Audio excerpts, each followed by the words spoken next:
one of the first steps that we're going to do is go ahead and remove these two torque bolts right here that are on the backside, because even though this is a Brembo caliper, there isn't a floating pin style like the Model S. The Model S has pins that go through that you can quickly remove to fast swap the brakes. The downside of those is that those have a little bit more friction to them. This design allows for the rotor to move freely. So, you know, for a brake job on the Model S, it was designed from Brembo's racing heritage to be able to quickly swap pads in a race in a matter of sometimes under a minute with an experienced person. But this requires the caliper to come off. Not a big deal. The one thing that I'm going to get is a piece of wood to set underneath this so that we don't have a lot of undue pressure on the brake line. So that's what I'm going to go grab, and then we'll get to removing it. So we'll use our breaker bar here. I'm going to put my other hand underneath the caliper to hold it so that the bolts are easy to spin freely. I can probably go grab my electric drill if I need to. But I'm going to grab my socket, give me a little bit more mechanical advantage. Leave the top one in just a little bit, undo the bottom one all the way. That way, just like you remove the 5 lugs off of a wheel, you normally leave the top one in so the wheel doesn't fall towards you, damage your pin on your caliper, yada yada yada. Alright, so once this one's undone, I'm going to hold the caliper with my hand. I'm going to move the camera so I can put the caliper there gently. One of those voila moments. So now we've got the caliper there. We can see our pads. Actually have a fair amount of material still on them. No huge, there's one crack, hairline crack coming down in there. It's actually fractured about 1/3 of the way through. Again, these were getting to 1200 degrees.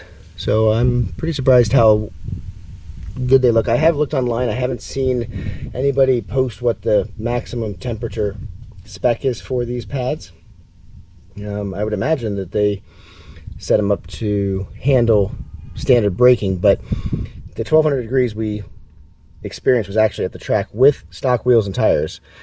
We do have our compounds, and even when we went to the dragging yesterday, we didn't quite get the temps into 1200 because we were holding back a little bit in our braking using more regen. But back to the lecture at hand. So the pads here, and we'll get the other side here so you can see them.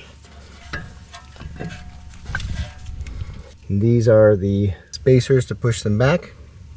And remember, any point of this when you're working on something, if it's not going easily, it might not be going the right way. It might be at an angle or fighting you, or might want to try a little bit more finesse than force.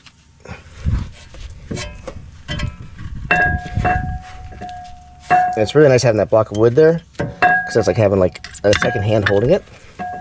And that's all you got to do to get the pad out. So here's your pad.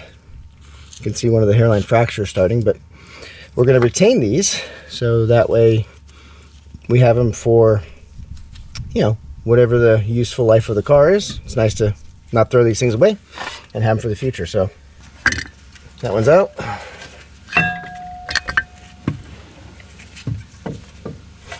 Similar crack beginning. It's about halfway through the pad.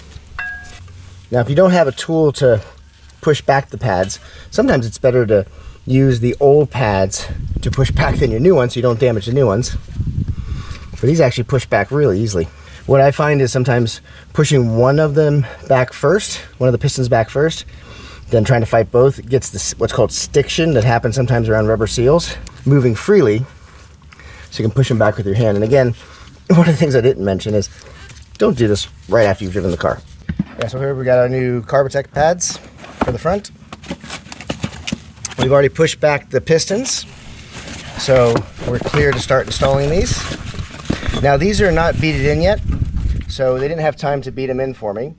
The bead-in process, they typically charge about $20 for it. I do recommend having them pre-bead them in if you can. We didn't have time, so we'll have to bead them in at the track. What beading does is it helps get a lot of the gases that get built up during the manufacturing process. It gets rid of what they call the off-gassing. So these are actually made out of a organic and Kevlar material. They're a blend that they use. It used to be proprietary. I don't know if it still is. But this is the, I believe, RP26 pad. So these are made to run to about 1400 degrees Fahrenheit. So we're hoping that at VIR we won't exceed that. I think we will. So to set them in, so these push up against here. Once these are on, you just slide them back. And again, we'd already pushed back the pistons. One thing I did as a mistake there is I got maybe a little bit of oil on my fingers and it might be touching that. So I probably should have changed my gloves. And again, we'll start with the top here so it holds itself in place. Move that out of the way. So we have the top bolt in. So we're gonna go to 66 foot-pound. I think it's around 80 Newton meters. And once you've torqued bottom and top, go back and torque the bottom again. And do the top again. It's also wise to go ahead and once you've actually gone out and done your first track session, to pull the wheel and just double check the torque.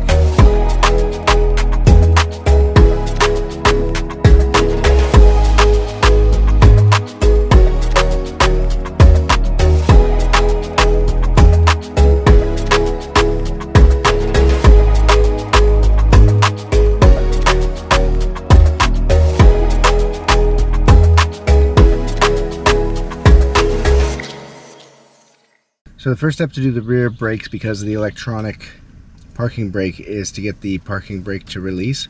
And this is ideally a two-person job where you will have one person at the rear caliper that's going to remove a electronic plug that drives the rear parking brake. I'll show that to you in a minute.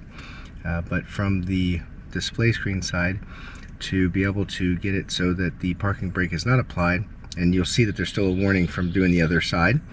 But you put your foot on the brake, you're going to go ahead and put it into neutral. You'll hear that actually release the brake. Then the person in the rear will remove the plug that I'll show you in just a minute. If you were to get out of the door right now, it's obviously going to throw the parking brake on. So I'm going to go ahead and show you in just a second the removal of the sensor. This particular plug right here drives the electric motor that applies the e-brake, as well as does the work of all of your electronic traction control, as well as your e-diff and other stability control. But this plug right here has a gray retaining clip, as opposed to like a compression type clip that you press down or pull up to relieve it.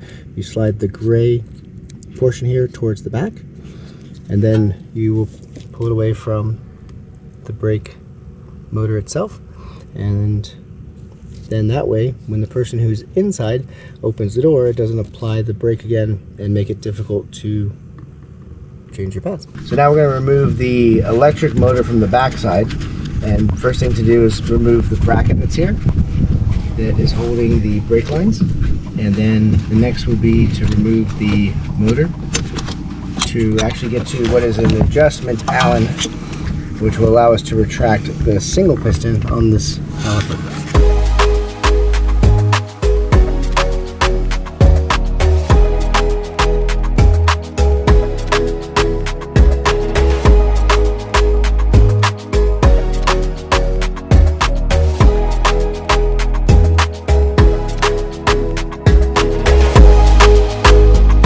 Thanks for watching Electric Performance. Please subscribe, share, and hit the like button.